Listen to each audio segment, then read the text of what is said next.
I am transgender. Growing up, it was scary.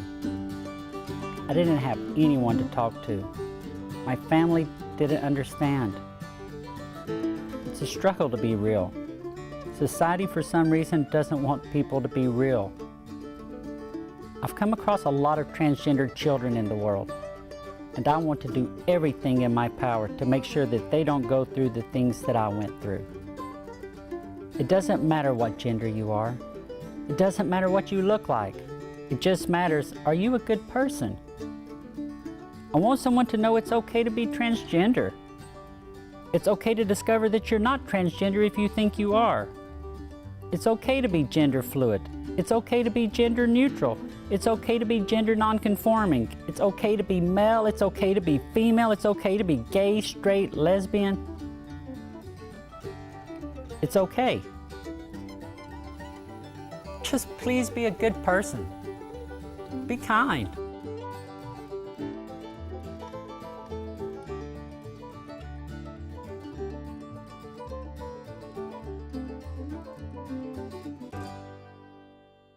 Hello everyone, and welcome to the next episode of Kelly's Quest. Today we're going to talk about something that a lot of transgender people and non-binary people find daunting, and that's identity documents. And I'm actually going through a battle with my identity documents right now. I'm trying to get my Massachusetts teaching license, as many of you know, and part of that process is proving that I am who I am. And because I've transitioned over 10 years ago, a lot of my documentation varies. Some of it has male gender markers, some of them have my dead name on it, and by dead name I mean my previous name before I had it legally changed. And I'm in the process of trying to get some organizations to switch it. Other organizations are willing to switch it, but then some are not. And today I'm bringing Mason Dunn on with the show, and Mason here, I'm going to call him an expert on identity documents. Mason, I'm saying very this, kind of you. Well, I'm Very saying kind of it you. because I've had a conversation with you and you know way more about it than I do. But first of all, why don't you just kind of introduce yourself and tell me about all of the organizations and everything you're a part of. Sure. So I am, my most prevalent job and my day job is as the Executive Director of the Massachusetts Transgender Political Coalition, or MTPC, which is not the easiest acronym I recognize. But as a part of that, I am also co-chair of the Freedom Massachusetts Coalition, which is the campaign to work on passing non-discrimination protections and securing and maintaining non-discrimination protections for trans folks in Massachusetts. On top of that, I'm also on the board for Trans United, which is a national organization working on electing trans folks to office. I'm on the LGBTQ Youth Commission here in Massachusetts. Beyond that, I have many other organizations and affiliations that I work with, but those are some of my favorites. About this.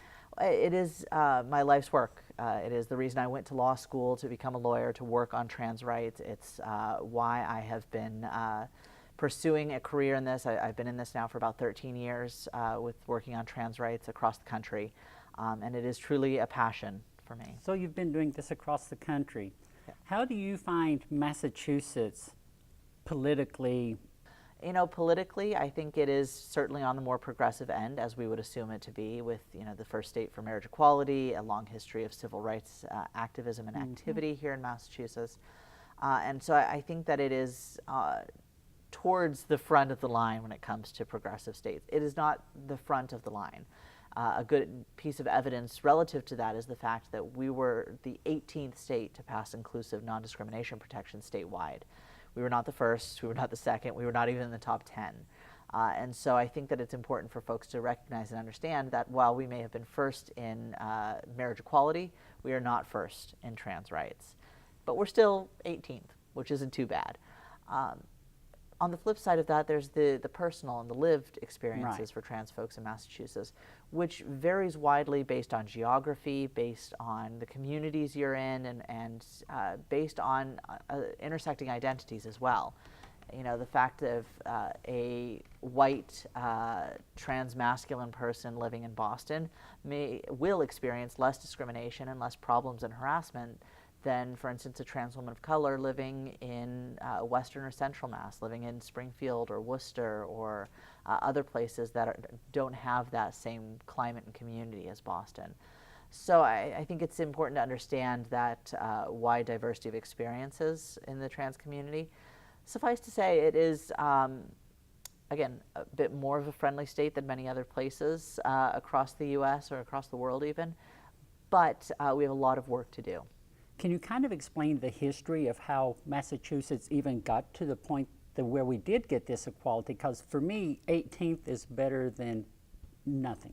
Because I'm Exactly. coming from a place where I can be fired, I can be, I mean, not can be, I have been. All of the things you were just mentioning, employment, housing, just going to a restaurant, using a restroom, all of those things I've been refused service for in Tennessee.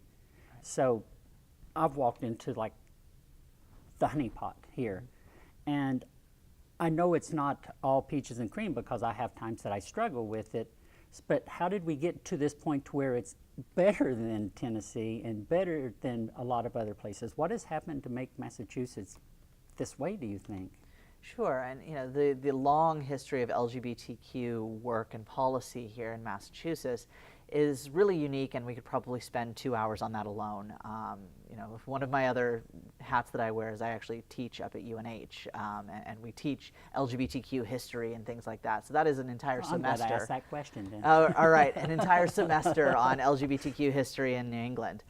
So we started in the 80s working on non-discrimination protections for sexual orientation, and we were one of the first, if not, I believe we were the first for non-discrimination for sexual orientation. Fast forward a few decades, and then we get to marriage equality happening in Massachusetts. Around that same time as marriage equality was happening, MTPC, which was founded in 2001, was working on non-discrimination protections, starting with local ordinances. So what we did is kind of looked at the state and said, the state is not in a political place where it's ready to talk about full non-discrimination protections for gender identity. But there are communities and cities that are ready for that conversation. Okay. So the organization was founded in 2001, and in 2002 we secured a non-discrimination ordinance for the city of Boston. Wow. We were successful in working on non-discrimination ordinances for Cambridge and Somerville and Northampton as well. Okay. And after getting a few of those communities, we said, all right, it's time to move this up. Let's start talking about non-discrimination protections at the statewide level. We started introducing that legislation in about 2007. Okay. We were not successful in winning some of the protections until 2011. So it took many years of just having this conversation with legislators, having this conversation with the Senate president, and you know, all of these folks who have a very strong hand in passing policy. Right. And so in 2011, what happened is, once again, came back with a legislation for non-discrimination. And that legislation that was originally proposed was fully inclusive. Okay. It included housing, employment, education, added statewide hate crimes laws, and also credit and lending non-discrimination. So you can't be denied a loan on the basis of your gender identity. And it also included that public accommodations piece. And so when we were working on that, it was actually gaining a lot of momentum, and folks were ready for this. And as it was moving towards passage, we got to a point where legislators came to us and said, we can pass some of this. We can pass the employment and the housing, the credit and lending and the education and the hate crimes, but this public accommodations piece, we have to take that out. And it was a really difficult conversation of, well, why? And unfortunately, there was a misinterpretation of what public accommodations meant, and we'll get to that in a moment. But we were faced with this: pass some of the protections without public accommodations, Okay. or scratch it all and come back next year trying to get all protections Okay, gotcha. fully inclusive. And the coalition, MTPC, GLAAD, Mass Equality, all of the organizations working on LGBTQ rights, went to the trans community and said, what do we do? You know, we are not in a place where we want to make this decision lightly or without being informed. I appreciate you doing that for the community. That was big. It was, and so we had these community-wide conference calls, And finally, what we heard was the overwhelming majority of folks saying, let's get some of this, with the promise that we will come back for public accommodations. And so that's exactly what happened. In 2011, and then went into full effect in 2012, we secured some non-discrimination protections. But there was still that public accommodations piece we had to come back for. And here's a little side note. I'm Yeah. down in Tennessee at this point, and I'm living stealth as a teacher, as a teaching assistant. I'm not even a teacher. I'm a teacher, but I couldn't get a job as a teacher because of the background checks and everything. It outs me as a transgender person, and then boom, they say, no, we're not going to hire you. So I'm down there, and I'm struggling. And I hear on the news, Massachusetts just said that they're going to protect transgender people's rights in education and other places like that. And that stuck in the back of my head. And so that's part of the reason that I'm here now, sitting down at this table, is because you all were working. And not, you weren't doing this thinking, we got to get Kelly Jenkins here from Tennessee because she's the bomb diggity. I know that's not the reason, but that's the outcome of this work that you're doing, this advocacy, is you're drawing people in that are looking for a better life. Absolutely. And that brings talent in. I consider myself a good teacher, and I feel like Tennessee lost out on a really good teacher because of their biases against me. Well, thank you. And you know, the happy outcomes that we don't know about that come our way because of this type of work is really important to raise up. So, you know, I think that the public accommodations piece, we're the only state to have ever separated out these protections and passed some but not all. And that's really important to note because that created a much larger hurdle for us of having to fight for public accommodations alone. Now, about public accommodations, one of the things the legislature was thinking about when it passed this and when they took out public accommodations is they said, we don't want to deal with the bathroom thing. Our opponents in this work have been very successful in their messaging this as bathroom bills or bathroom arguments. And so when the legislature heard that and unfortunately signed on to those fear tactics in some way, what they thought is, well, let's take bathrooms out of it. What in this law that we are working to pass says bathrooms? And they saw public accommodations and thought, that's it, that'll take out bathrooms. Not realizing that when you pass, for instance, employment non-discrimination or education non-discrimination, there's bathrooms and locker rooms in those spaces as well. But there was this thinking of, we'll take out public accommodations and not have to deal with the bathroom thing until we come back for it.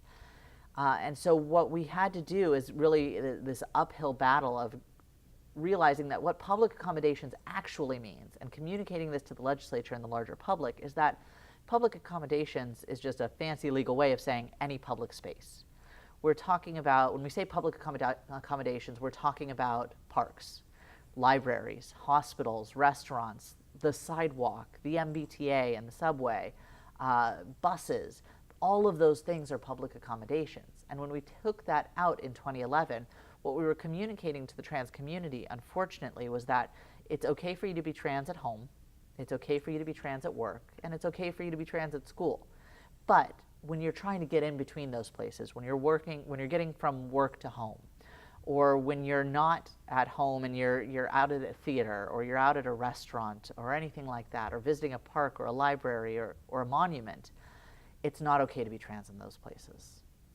And that is a huge problem. That's the Tennessee part of it right there. That's the public accommodations. That's the whole sticking point in a lot of the southern states, really. It is, and you know, it's basically saying you're okay to be trans in some of those places, but we don't want to see you in public. Right, and it's a way to keep us out of public. Exactly, and so we spent many years in between 2011 and 2016 really educating on that issue and saying, this is what you're saying to us, and this is what you're talking about. And we came back in the 2012-2013 legislative session with public accommodations on its own. We're not successful. And then in the 2015-2016 legislative session, we came together stronger than we ever had before with national organizations focusing on Massachusetts as well as the local folks really honing in on this and talking about the need to pass public accommodations. And after many years of work, we were successful. The legislation was signed into law July 8th, 2016. Coming up. Yeah, it's an exciting one-year anniversary of having passed this legislation. And the protections went into full effect on October 1st, 2016. So we've now got a few months, almost coming up on a year. I was at work that day, October 1st. Were you? At the school, and so many people came up and hugged me. That's great. I mean, so many people. I work at a middle school. That's and fantastic. So I mean, you are one of the people that's made this life of mine easier in Massachusetts. I'm not going to paint it any other way than that. So thank you for that, because Tennessee was a stinker of a place for me. How do you all get the information out to transgender people that are transitioning that, hey, we provide this service, we will help you all with your identity markers and all of that? Right. How do you get the ones of us that are terrified to that? Because I want them to know that you're here. Right. Well, because MTPC has been around for so many years, that we do have this reputation of being able to provide this information, these resources, and this sense of community. You know, the Tennessee Transgender Political Coalition, which was actually an inspiration for MTPC and the work that they had done, we are unfortunately not that much bigger than them. We are a staff of one, myself. We have a small steering committee, board of directors, similar entity. And that, between myself and the steering committee, as well as volunteers and interns and really just dedicated people to this work, we're able to get that word out. Obviously, things like social media are super helpful to be able to reach a large audience, and we have a email newsletter that we get information out on. But it is that combination of reputation, word of mouth, networking with our allies. We have strong connections with groups like Mass Equality and GLAAD and PFLAG, Fenway Health, and so many other LGBTQ-specific organizations, both service and political, that help get the word out about this. We are the only trans-led nonprofit organization in Massachusetts, in that we are fully trans-staffed. I mean, we're a staff of one. I'm trans, so fully trans-staffed. And trans-led. Our steering committee is majority trans. We do trans work by trans people for trans people, which is very different than some of the other LGBT umbrella groups. And so I think that those combination of the network, the reputation, the word of mouth, and the social media allows us to have a further reach than what some people assume. You know, people assume we're a much larger organization than we are. Yeah, I mean, that's the thing is it takes, I don't want to say an army because we're not a military outfit, but it takes a large number of human beings with one intention to bring about change sometimes. Absolutely. But then other times one person can just keep in the corner pecking away at the dam and cause the change also. And I think that using all of the tools that we have for those techniques is what's going to happen. And I think that's going to be one of the ways that we bring forth this change, is like this big groundswell of movement, but also the little person over here in the corner that's like sitting down at a restaurant saying, I'm transgender and I want to eat here and I want to be comfortable about it. I think that right there also is part of the movement that we're doing, just showing that we're comfortable. Absolutely.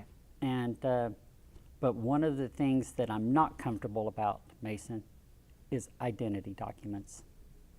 Right now, I am trying to get my Massachusetts teaching license, like I said, and I'm dealing with England, which when I think of England, I think progressive, forward-thinking, but then Brexit happened, and I think, okay, there's human beings everywhere that think differently, so there's not any one type of right thinking for England.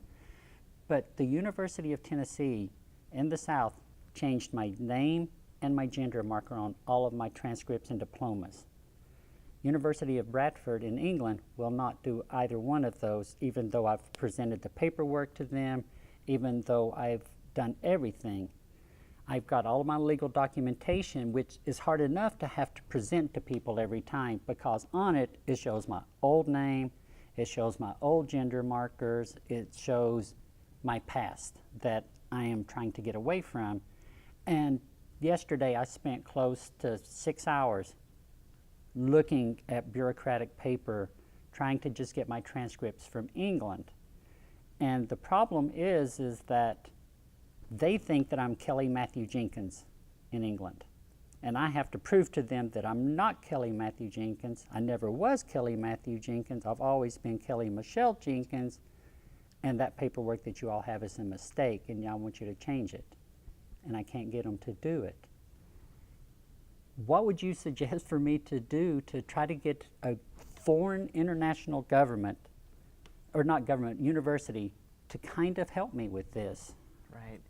You know, it's so complicated. The fact of changing a name and gender marker, you know, there's the initial process that many people go through, which you've already gone through, which is the probate court name change and having your Massachusetts ID, your passport, your social security, and your birth certificate where you can. Not all states can do that, I know. And most people think, okay, I'm done. Yep. Task is taken care of. But there are so many documents that live in our world that we rely on that we just don't think about. Things like transcripts and degrees, thinking about wills and estates, thinking about a mortgage or a lease, your bank, your cell phone bill, your cable bill, changing your name across all of these entities and bureaucracies is such an amazing headache. Yes. And when you add the international factor into it, that adds a flavor of a complication that is, I wouldn't say unique, but it just adds an additional problem to this. So when, a few years back, I was working with people who were calling me, this is the most common call we get at MTPC, is how do I change all of my documents?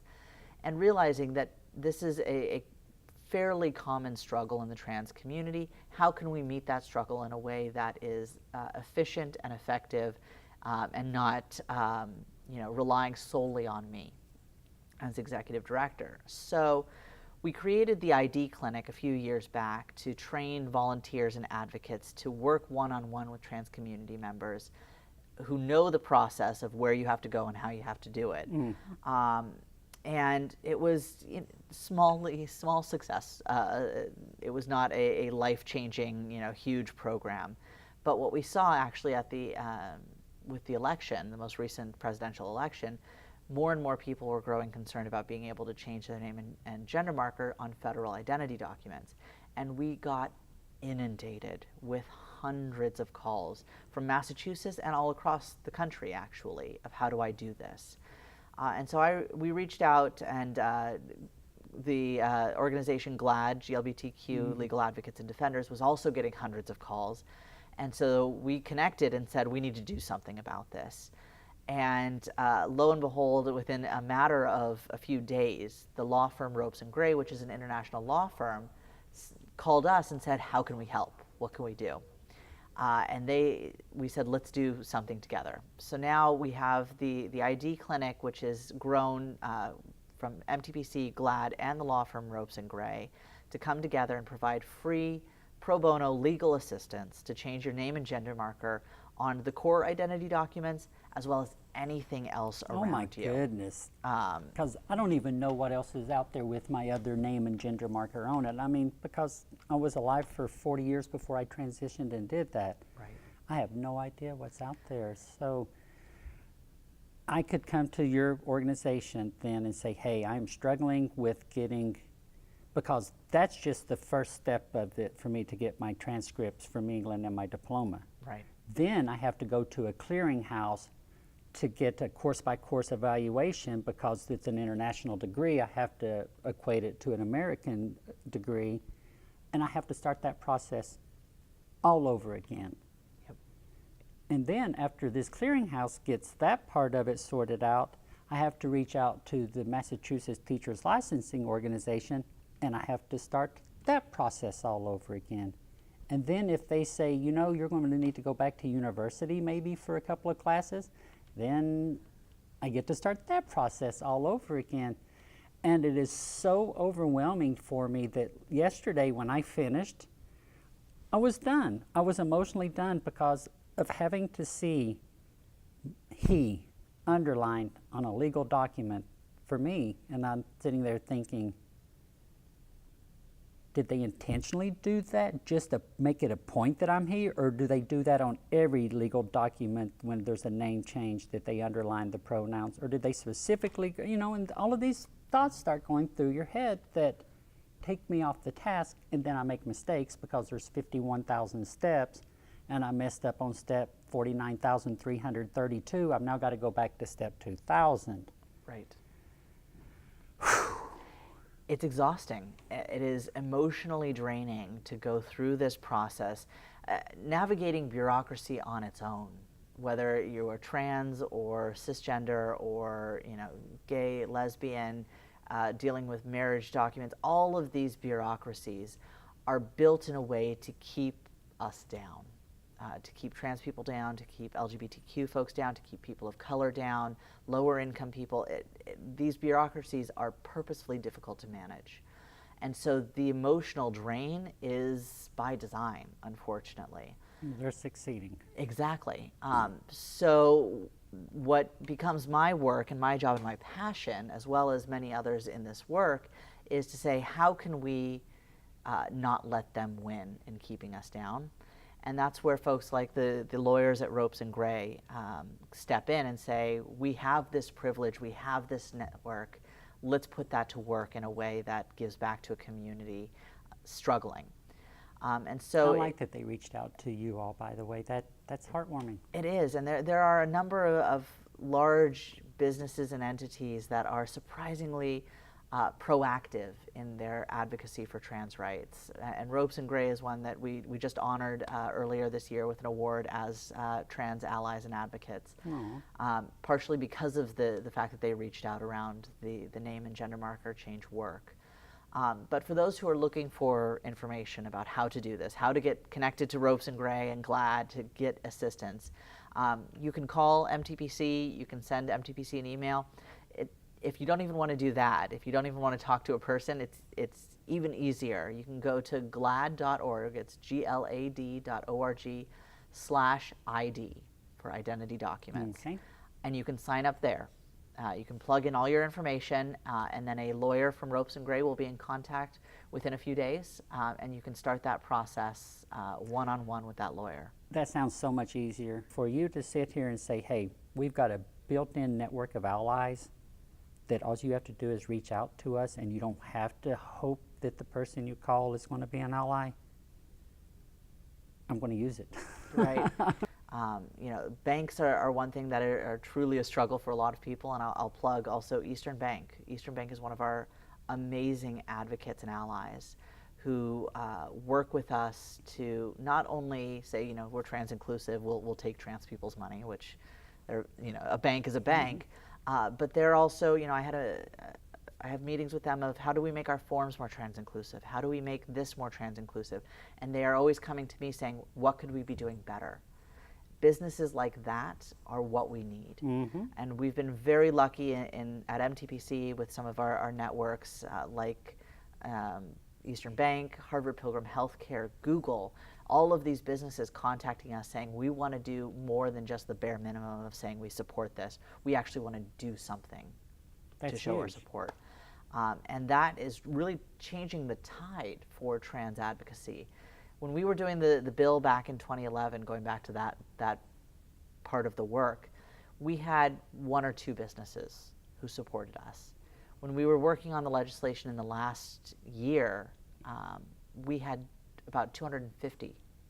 Okay, folks, well, that was part one with Mason Dunn from Mass Transgender Political Coalition. I had to look up in the sky because that's where my brain sees it. But wonderful conversation. There's more of it to come in part two. And I'm really looking forward to hearing what he has to say. So please tune in for the next episode, and we will see you later. Bye.